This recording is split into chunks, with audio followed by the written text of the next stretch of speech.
Hey, thanks for tuning in. We got a great show for you tonight. We got John Pennisi on.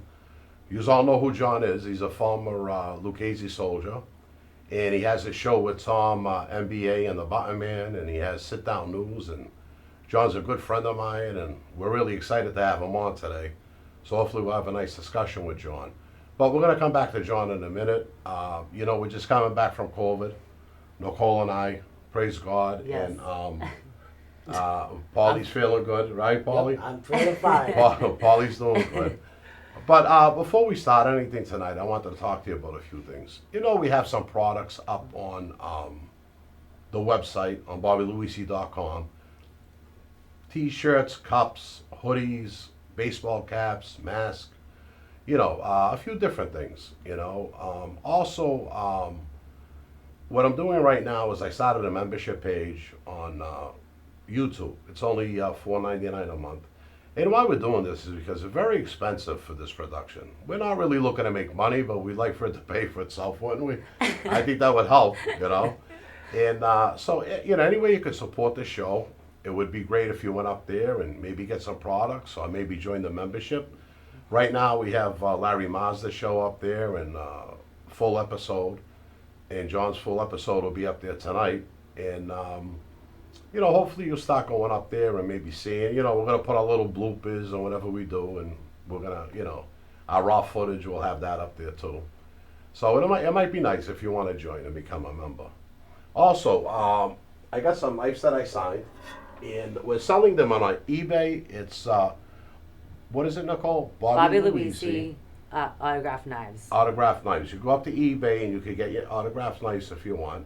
You all know I love to cook, and these are nice we knives love to your cook. cooking. Yeah, I know. I cook for them all the time. And like I promised before, we'll do a few segments with the cooking now. All right, listen, I want to again introduce Nicole to you. She's our production coordinator for the show. She takes care of everything. She schedules everything. She takes care of whatever we're doing, advertisement or whatever. So she's really working hard for us. So Cole, why don't you tell them a little about yourself? So I've actually been in production and film for the last 8 years, and do sports television, movies, commercials, and also would love to get involved with any product I'm passionate about and feel like it's going to be really successful. And this is one of those projects, and I'm honored to be asked and be here with Bobby and Paulie. And I hope you guys tune in because we have so much great stuff coming out for this spring. I know you'll enjoy it. And we're lucky to have you. Thank you. Yeah, we're lucky to have Nicole. Thank you. Nicole's an asset, We can't do everything. I'm just a face, right? Whatever you want to tell them. All right, well, whatever. Let them make their own opinion. Yeah, it's not going to be good. But anyway, all right, stay tuned. We're coming right back with John. Thank you, guys. We'll be right back.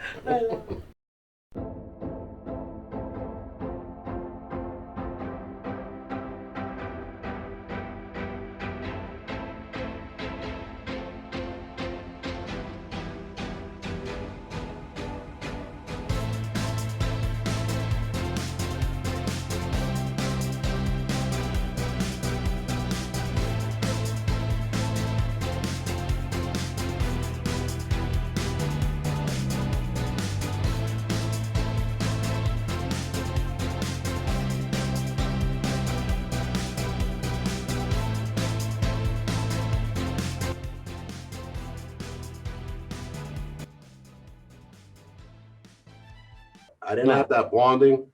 And I think that's my problem and your problem because we were out there looking for something. We didn't know what we were looking for. Yeah, We didn't get it in the house. And Bobby, you know what I remember, and this is something that, a lot of people that are hearing this are gonna understand, because at one time we all played some kind of sports, right? Yeah. And I was on a baseball team in Howard Beach, and I never forget it. Now my mother was working. My mother always had to work, and she spoiled me because she felt she was trying to make up, the broken home, and she used to go without to make sure I had the best clothes and whatnot, right?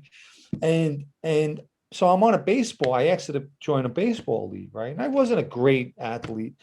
I happened to get, I guess, lucky one day, and I hit a grand slam, base loaded grand slam, my only one, right? and I'm running around the bases, and I'm not excited about hitting the grand slam. I'm looking for my father's face as I'm running around the bases.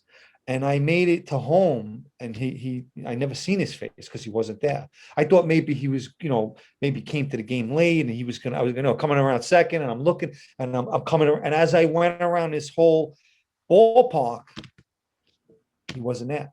And kind of that was what my life was like with him. He just wasn't there, but Well, I got to tell you a story when I was a kid, growing up in the North End before, my mother moved, because we did move back to the North End for a little while. I lived on Prince Street. And I was in some kind of, the kids with school, some kind of play or whatever. And when my father did come in, I didn't even recognize him. My mother had to point them out to me. She says, your dad's here. That's how estranged we were. yeah, that's He married his second wife, and she didn't want us around. So I used to have to sneak in the North End to see him, yeah. It's you got all those feelings inside, John. And I think and what happens with us psychologically, yeah, it's not good. it's not good. It hardens our hearts.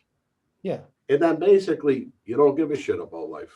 When And you don't you know have what? structure, that's Yes. what happens. And you know what happens? And this is like, it's no excuse, but so now here you have these men, right, that were already looking up to them.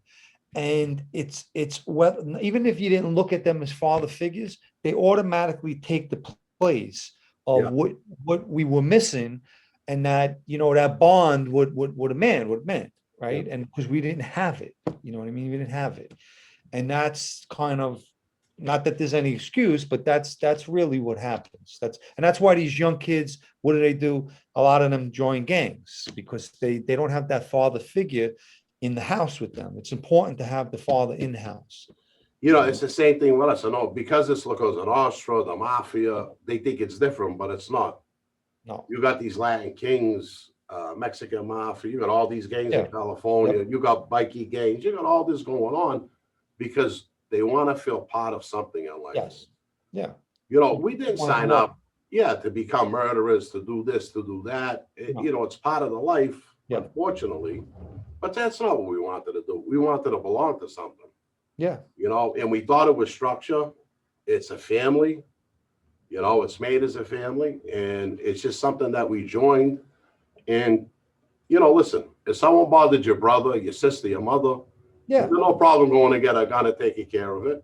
Yep. So why not do it for them? Yep. And Well- it's and if you say the right word, right? So we know we were families, and it's kind of like this became your new family. Exactly. Yeah, this became your new family. Yeah. That's really what happens. I think it happens to not everybody the same way, but I think that it happened with you. I think it happened with me, and there's a lot of other people that's kind of what happened there. Listen, I'm not a psychologist, psychiatrist, or any of that bullshit. But, from all my studies and reading and what the wise guys taught me about people and to analyze everything that I do and the people around me, it's just that I see that a lot of people are lacking emotionally. They don't come from solid homes. This is why they're doing all these drugs. These are all the mental problems that they're having. And it all stems from the house. And in cases like me and you, it's the same thing as them. There's no difference, John. We all It's just took different these paths. circumstances. Different circumstances, but actually the same circumstances if you look at it. We come from broken homes. Yeah, it's all, yeah. It's not good. You know what I mean? It's No. not, and now I have that with my kids, and it's just it's not good, and I try to, I'll tell you one thing. I think that this FaceTime is one of the greatest things, because even when I'm not with them, I could at least see them and talk to them, and it's important even to make them see me every day if they could, just so they know that at least they see my face. Like you say, you didn't even at one time, you lost kind of track of what he looked like, your father. Yeah. And that's, and plus don't forget, in your case, it's a little different because now your father's a knock around guy in the street and he's knocking around in the street and, they don't come home and they're out all night. And, that's probably, he was doing a lot of that, I guess. Your Oh yeah, dad. the gumas, the money, that's all he cared Yeah. about. Strippers, I mean, he was out of his mind. A great guy, he was out of his mind. But thank God, Santo Yeah. gave me some structure. And, I couldn't play sports after And now school. this becomes your stepfather, right? Yeah, that's my stepfather, but he's been my father for over 50 years. I mean, I love the Yeah. I guy. mean, yeah. He's given me everything that I've needed. He never refused me anything. And he taught me a lot about the street growing up too. And yeah, so Santo was also a street guy. Barrooms, bookmaking, loan sharking. Yeah. He always had social clubs, card games. So he was always involved in the street too. So to me, it was just the norm. Like, all right, we grew up in the neighborhood, John, what are we going to be? Yeah. Cops, firemen, work construction for the union. We're not all going to become lawyers and doctors. You don't get too many choices. And, if you're the right guy, the mob's one of the choices. And there's not, you can, Yeah. I mean, that's I just think, and correct me if I'm wrong, I don't think that you kind of even choose. I always say that, that life definitely chooses you. There's no, people could say, well, this is what I want to be. And we could think that in our heads as we're young, but the life definitely chooses you. It's just the circumstances and that life chooses you. If it doesn't, you're not going to be in that life. That's the way I look at it. So the life also chooses you. Your paths are kind of really going into a collision course together. That life and our life together, and that's what happened. And but about this your Santo, he it takes a special guy and a man, to take care of somebody's that a kid that's not them and take them in as their own kid and treat them like their own kid and bring them up and give them everything. And it says something about the character of somebody that's able to do that. That's No, 100%. Santo's an amazing guy. There was me and my sister from the original marriage, and, he treated my sister great. He treated me great. I mean, I didn't actually get along with him. I was always rebellious my whole life. I was just a little prick, to say it bluntly, and I think it was 11, 12 years old. I used to go back and forth living with my grandmother. But whatever I needed, Santo, Christmas time, we call him Sonny. I call my dad Sonny. Yeah. Sonny, load up the tree. Every other night, Chinese food, pizza, whatever. Yeah. Here's money to go out. That was my father. That's the guy that grew me up, Yeah. And listen, I can never do enough for him. Yeah, no, I mean, that's today, John. I take him to doctors. I do everything with him. He wants to go for a haircut. I take him for a hair. I mean, that's my dad. yeah. I mean, listen, he raised you. You know what I mean? No, he did. He did. He raised you. Yeah, you got to give the guy a lot of credit. He's just an amazing guy, And he's Oh, a real Sicilian. Let me Oh, tell you. yeah. Oh, please, forgot about him. He could be a pain in the ass, but I love him. But Yeah, he's they like testing everybody, right? They do these little things, they test. Oh yeah, he'll torture you. Oh yeah. One time, a guy from the other side, I was collecting money from him, right? And I know he did it on purpose. Listen, this guy would count his money. So he put an extra $200. Yeah. So I go home and I don't count in the car. I go home and I put the money, I start counting the money out. I go back to the place. I said, his name is John too. I said, John, you got an extra? No, keep it. And I says, John, I'm not keeping it. This is your money. I know he did it. He did it. They like want to do these little tests to test you to see if and they like that. The Sicilians, then if they catch you doing something wrong, forget it. You're done. That's Good. He's like that. Yeah. I don't trust him. I don't like that. I see what he did. He was bad like that. That's how they were from the other side. They were taught like that. They used to do these little things, and that's how he grew up. And now he's like that. He's a guy. He came from nothing. I call him Grandpa. His father, Carl, had a menial job, and my father Sonny, he'd go on the oil truck. He started working. He would work on the street, sell hot stuff, swag, whatever he had to do his book, whatever had to be done, you know. And then he'd go on the oil truck, and he'd go to work on the oil truck. And I used to watch this guy, like, you know, it was like a constant hustle. It never stopped, legally and illegally. I mean, he just would constantly go. This guy, always earning. He was a big earner, always earned money, you know. But he liked to gamble and a few other things. Yeah. You know, eventually that brings you down. You know. Yeah. You know, but he always had property. We always had a house, a roof over our head, and you know, it's amazing. There was a time, I got to tell you a story. So I'm growing up in East Boston on Maverick Street, and my mother used to run the dog business for her. So, you know, you're growing up, you want to call your girlfriend. You know how we didn't have cell phones. We got one phone at the house. That's it. And I used to go to the kitchen, used to get off the phone. I'm waiting for phone calls.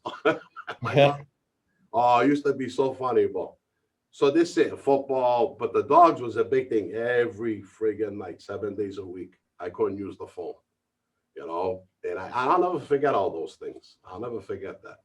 My mother was the bookkeeper. My mother was like a mathematician. Oh, she took care of all the businesses. Took care of everything. Really? Oh, yeah, my mother was smart.